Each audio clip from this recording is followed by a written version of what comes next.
Hi, I'm Amy, the Data Research and Insight Manager here at the SU Bath. This short video will give you some insight into our student body at the university to help you to understand who you will represent if elected as an SU officer. Please note that unless otherwise specified, the data used in this video is reflective of registered student numbers on the 12th of December 2025. While student numbers do fluctuate throughout the year, there will not be significant changes during the officer elections period. So who are our students? The University of Bath currently has 22,437 students registered. Let's take a look at what this looks like by some of our core demographics. First, let's look at our faculty and school distribution. The University of Bath has 3 faculties: Humanities and Social Sciences, Engineering and Design, and Science, and 1 school, Management. As you can see, the Faculty of Humanities and Social Sciences has the largest proportion of students at 35%. The School of Management has the least, with only 16% of our students. Let's now look at a departmental level. As you'll see, the School of Management here is showing as the highest proportion. This is because the school does not have individual departments which sit underneath it like faculties do, so it's almost like a super department in its own right, with divisions of courses which sit underneath. So if we ignore management, you can then see that life sciences is the sole department with the highest proportion of students. This is a relatively new department for the university and came from a joining of biology and pharmacy departments in the past. Departments with large numbers can feel really busy and may have courses with big student cohorts. Departments with smaller numbers can be more close-knit but can often feel overlooked. When we look at the proportions of our undergraduate and postgraduate students, you can see here that nearly 3/4 of our students at Bath are studying an undergraduate degree. The remaining 26% is split between postgraduate taught or master's students and doctoral or postgraduate researcher students. Postgraduate students are more likely to be a mix of students who have started their new degree straight from previous education, or those that have taken a break from studying and are maybe returning after some time building their career. Note that postgraduate taught student numbers here do not include students studying an integrated master course, where the final year of an undergraduate degree is at a master's level. It's also interesting to note that over 1,000 of our postgraduate taught students are studying a course that is designed to be taught at a distance or remotely. These students may either never come to Bath for the whole of their degree, or may only visit for a couple of weeks in the summer for an in-person residential. These students are also more likely to be studying part-time alongside working or other commitments. Next, let's take a look at our students by fee status. Students either pay home fees or overseas fees.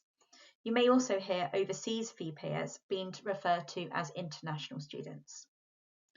75% of Bath students are home fee payers. Up until Brexit, when the UK left the European Union, most European students were charged home tuition fees. This has now changed and they are now overseas tuition fee payers. There is often some overlap between postgraduate and overseas students. Of our overseas fee payer student community, for example, 47% of these students are also postgraduates. When we look at the distribution of students across the year of study, you will see that the largest proportion is first years. However, remember that most of our postgraduate taught master's programs are only 1 year in length, and therefore they will be included as first years in this chart. The construction of our courses here at Bath means that some undergraduate courses are 3 years, other are 4 as they might include a placement, and some might even be 5 if they include a placement and an integrated master's.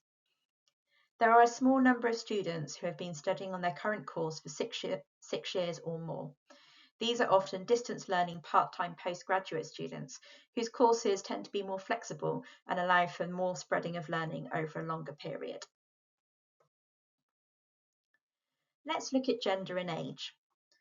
Please note that the labels used here for gender are those which are used for the data transfer of data from the university to the SU. As you'll see, our male population is higher than that of female students. This weighting has not really changed over the years. However, we have seen in recent years more students requesting to use a different gender label to describe their gender. 65% of our students are aged 18 to 21. These are our undergraduate students. However, there are also undergraduate students who are over the age of 21 when they start their course. These are referred to as mature students. Our final two demographics are ethnicity and disability. Please note that for both of these, data used refers to the data snapshot taken by the university in 2024. Numbers are not expected to be very different from these for this year in 2025.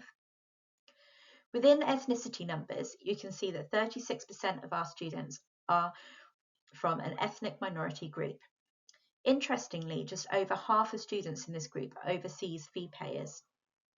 Unfortunately, at this time, whilst it is good practice to list all ethnicities when reporting on data, we currently do not have a further breakdown of ethnicities to be able to share.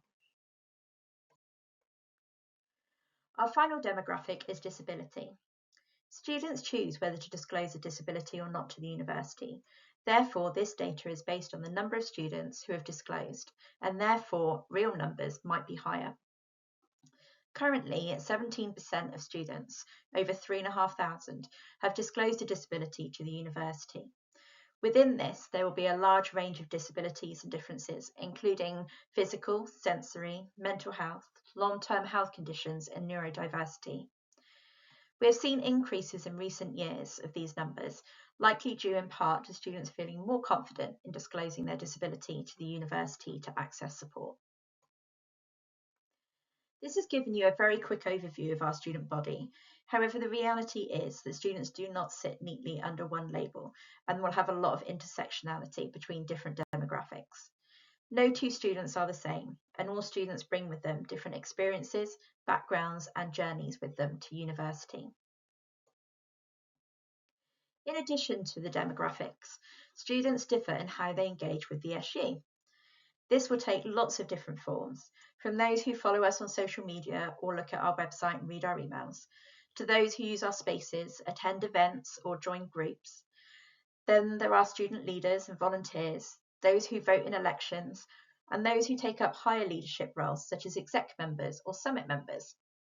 We also have students who work in the SU in lots of different roles. Students might engage in different ways during their student journey and may engage a lot in one very specific way or a little in lots of different ways. Hopefully this has given you some insight into the student body here at Bath. Remember, no two students are the same, and as an SU officer you would be representing all students, but you do not need to have experience of all students' backgrounds. This is where the SU's research and insight and your student representatives and execs you will work with can help you to understand student needs and wants.